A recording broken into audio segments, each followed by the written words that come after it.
নমস্কার, আপনাদের সকলকে স্বাগত জানাই সুখেন্দু টেক পরিবারে।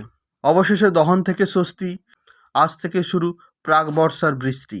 বুধবার 19 জুন দুপুরের পর দক্ষিণবঙ্গে মৌসুমি বায়ু অর্থাৎ বর্ষা প্রবেশের পূর্বাভাস। আজ দুপুরের পর থেকে মেঘলা আকাশ এবং প্রাক বর্ষার বৃষ্টি শুরু দক্ষিণবঙ্গে। পশ্চিমে 5 জেলায় আজ বিকেল পর্যন্ত গরম ও অস্বস্তি চরমে। উত্তরবঙ্গে আরও 5 দিন অতিবৃষ্টির পূর্বাভাস।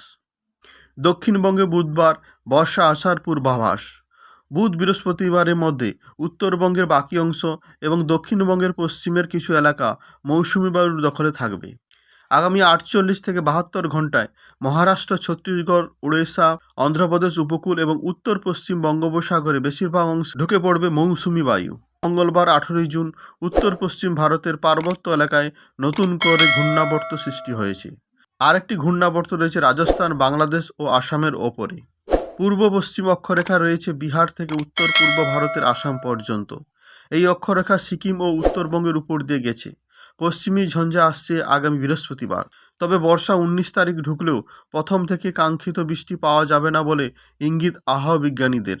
23 তারিখের পর সন্তোষজনক বৃষ্টি পেতে পারে দক্ষিণের জেলাগুলি। সোমবার থেকে দক্ষিণবঙ্গে ঝড় বৃষ্টির সম্ভাবনা বাড়বে। ঝড়ের গতিবেগ 40 থেকে 50 কিলোমিটার এবং বৃষ্টির পরিমাণ আরও একটু বাড়বে। কাল কলকাতা সহ দক্ষিণবঙ্গের সব জেলাতে ঝড় বৃষ্টির সম্ভাবনা। বুধবার এবং বৃহস্পতিবার ভারী বৃষ্টির সম্ভাবনা দক্ষিণবঙ্গে বেশ কিছু জেলাতে। উত্তরবঙ্গে পার্বত্য ও সংলগ্ন জেলাগুলিতে ভারী বৃষ্টি চলবে। আরও 4 দিন প্রবল বৃষ্টি ও দুর্ভোগ চলবে। উপরের দিকে 5 জেলাতেই ভারী বৃষ্টি চলবে। দার্জিলিং, কালিম্পং, জলপাইগুড়ি, আলিপুরদুয়ার, কোচবিহার জেলাতে ভারী বৃষ্টির সঙ্গে দমকা বাতাসের পূর্বাভাস। সিকিম, ভুটান সহ উত্তর পূর্ব ভারতের রাজ্যগুলিতে ব্যাপক বৃষ্টির প্রভাব পড়বে উত্তরবঙ্গের নদীগুলিতে। মঙ্গলবার থেকে উত্তরবঙ্গের নিচের দিকে 3 জেলা মালদহ, উত্তর দক্ষিণ দিনাজপুরে বৃষ্টির পরিমাণ কিছুটা কমবে। উত্তরবঙ্গে ভারী বৃষ্টিতে নদীগুলির জলস্তর অনেকটাই বেড়ে যেতে পারে। পার্বত্য এলাকায় ধস নামতে পারে এবং দৃশ্যমানতা কমে যেতে পারে। বিপর্যস্ত হতে পারে সড়ক যোগাযোগ। নিচু এলাকা প্লাবিত হতে পারে। শস্যের ক্ষতি হতে পারে। কাঁচা বাড়ি ক্ষতিগ্রস্ত হতে পারে। মঙ্গলবার থেকে বৃষ্টির সম্ভাবনা কিছুটা বাড়বে। বুধ এবং বৃহস্পতিবার সেই সম্ভাবনা আরও বাড়বে।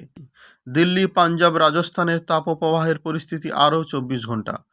ঝাড়খণ্ড, উড়িষ্যা, হিমাচল প্রদেশ, উত্তরাখণ্ড এবং মধ্যপ্রদেশও তাপমাত্রা স্বাভাবিকের বেশ কিছুটা উপরে। তাপপ্রবাহের সতর্কতা মধ্যপ্রদেশ, ঝাড়খণ্ড, বিহার, বাংলা, উড়িষ্যা, পাঞ্জাব, হরিয়ানা, জম্মু কাশ্মীর, লাদাখ, মুজাফফরবাদ, হিমাচল প্রদেশে। গরমে অস্বস্তিকর আবহাওয়া হবে উড়িষ্যাতে। তো এটাই ছিল এখনকার মধ্যে আবহাওয়ার খবর।